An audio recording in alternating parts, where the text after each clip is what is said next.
আসসালামু আলাইকুম রহমতুল্লাহ। আশা করছি ভালো আছেন। আজকে আমি এমন একটি বিষয় শেয়ার করব যেটা ইনকাম ট্যাক্সের ক্ষেত্রে খুবই গুরুত্বপূর্ণ একটি বিষয়। যারা ট্যাক্স প্ল্যানিং করেন, আয়কর আইনজীবী অথবা করদাতা সবাই ট্যাক্স রিবেটের একটি ফ্যাসিলিটি পেয়ে থাকেন। তারা এটাকে ফোকাস করেন যে কিভাবে আমার ট্যাক্স লাইবিলিটি কিছুটা রিডিউস করা যায়, কিছুটা কমানো যায়। এই ট্যাক্স রিডিউস করার আইনগত যে মাধ্যমগুলো আছে তার মধ্যে অন্যতম হলো ট্যাক্স রিবেট, আয়কর রেয়াত নেওয়া। কিন্তু আমাদের 2026-27 কর বর্ষ থেকে আয়কর রেয়াতের নতুন ধারা শুরু হচ্ছে। সেখানে রেয়াতের বিষয়ে কিন্তু ব্যাপক চেঞ্জেস এসেছে এবং রেয়াতযোগ্য বিনিয়োগের খাত এবং দানের খাতগুলোর কিন্তু ব্যাপক পরিবর্তন হয়েছে। এখানে নতুন একটি এসআরও যুক্ত হয়েছে।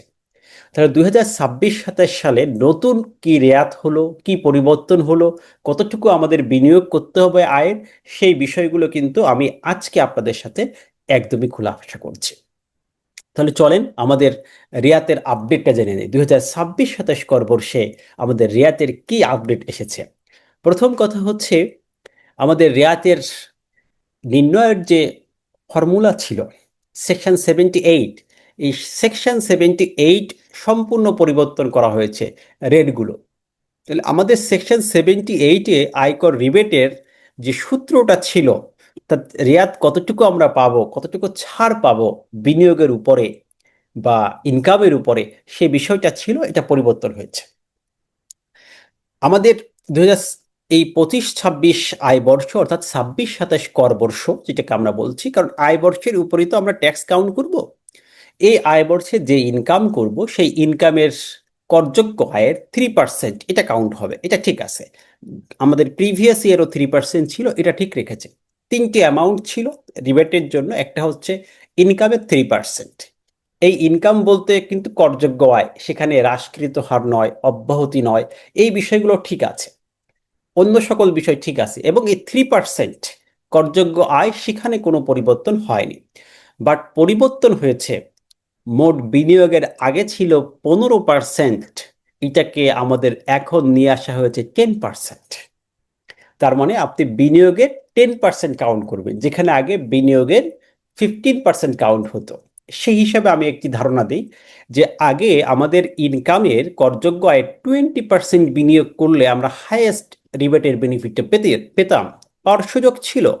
কিন্তু নতুন আইনে আমাদের কিন্তু এই 30% বিনিয়োগ করতে হবে। তার মানে বিনিয়োগের পরিমাণ বাড়াতে হবে যদি আমরা হাইয়েস্ট রিবেট বলতে এই 3%, করযোগ্যের 3% বা হাইয়েস্ট যেটা আছে এই সুযোগটা নিতে চাই।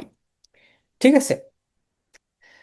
তাহলে আমাদের এখানে দেখা যাচ্ছে একটা কম্পারেটিভ স্টাডিতে আমাদের রিবেটের যে সুযোগ এটা কিন্তু তুলনামূলক গত বছর থেকে কমেছে। এবং ইনভেস্টমেন্ট আমাদের বাড়াতে হবে যদি আমার ফুল ফ্যাসিলিটি পেতে হয়, আমার ট্যাক্স বার্ডেনটা আগের মতোই রাখতে চাই, আগের মতোই কমাতে চাই, তাহলে আমাদের ইনভেস্টমেন্ট বাড়াতে হবে। তাহলে যারা আগে ইনভেস্টমেন্ট প্ল্যানিং করেছেন 30 জুনের মধ্যে, তাদের ইনভেস্টমেন্ট প্ল্যানিং চেঞ্জ করে নতুন করে প্ল্যানিং করে ইনভেস্টমেন্ট বাড়ানোর সময় এসেছে। সর্বোচ্চ সীমা যেটা ছিল 10 লাখ, এটাকে আমাদের এখন করা হয়েছে 7.5 লাখ।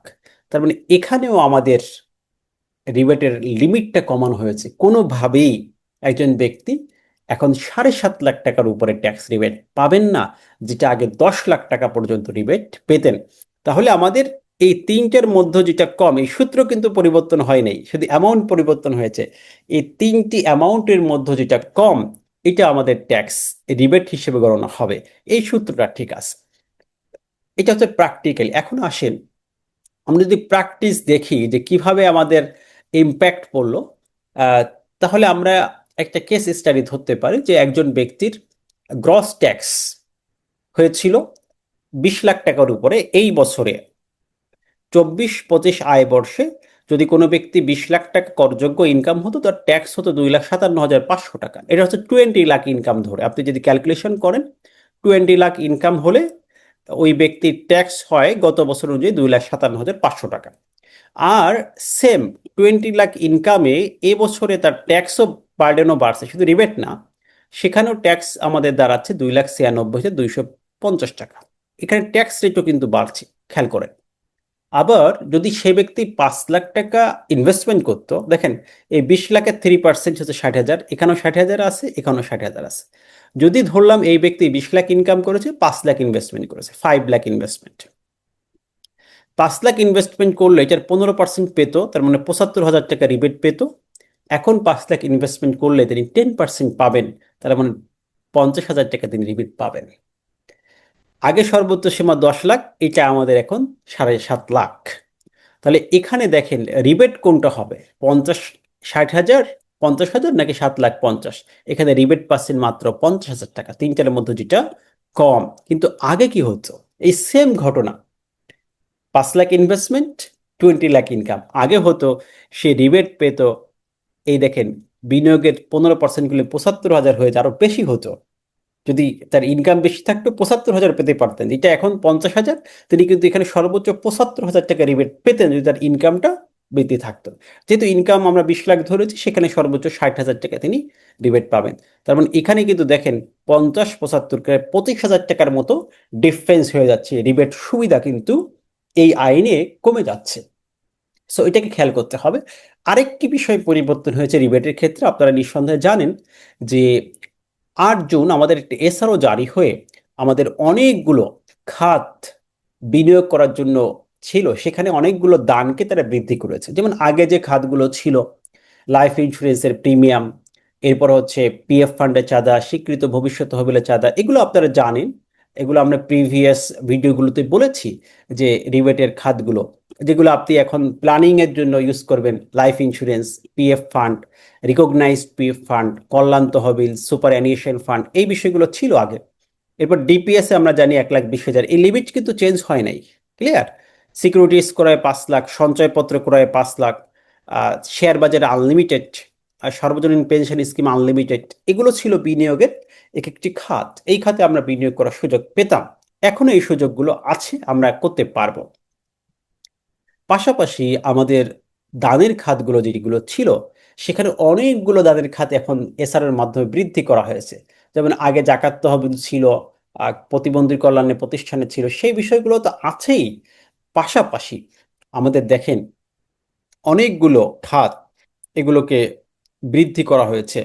যেমন বাংলাদেশ ক্যান্সার এইড ট্রাস্ট, এটা নতুন এসেছে, আর মার্কাজুল ইসলামী ডায়াবেটিস চাইল্ড ফাউন্ডেশন, এইখানে দেখেন অনেকগুলো নাম আছে, শেরপুর ডায়াবেটিক সমিতি, মাওনা ডায়াবেটিক সমিতি, অর্থাৎ এখান থেকে শুরু করে এই যে আমাদের প্রায় এখন 22টি দানের খাত তৈরি হয়েছে, যেখানে দান করলে আমরা ট্যাক্স রিবেট পাবো। ব্র্যাকের কথা আসছে, রামকৃষ্ণ মিশনের কথা আসছে, চট্টগ্রাম মাওসি হসপিটালের কথা আসছে।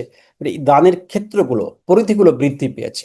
এই সমস্ত খাতে দান করলে আগে রিবেট পাওয়ার সুযোগ ছিল না, কিন্তু বর্তমান আইনে এই সুযোগটা দেওয়া হয়েছে।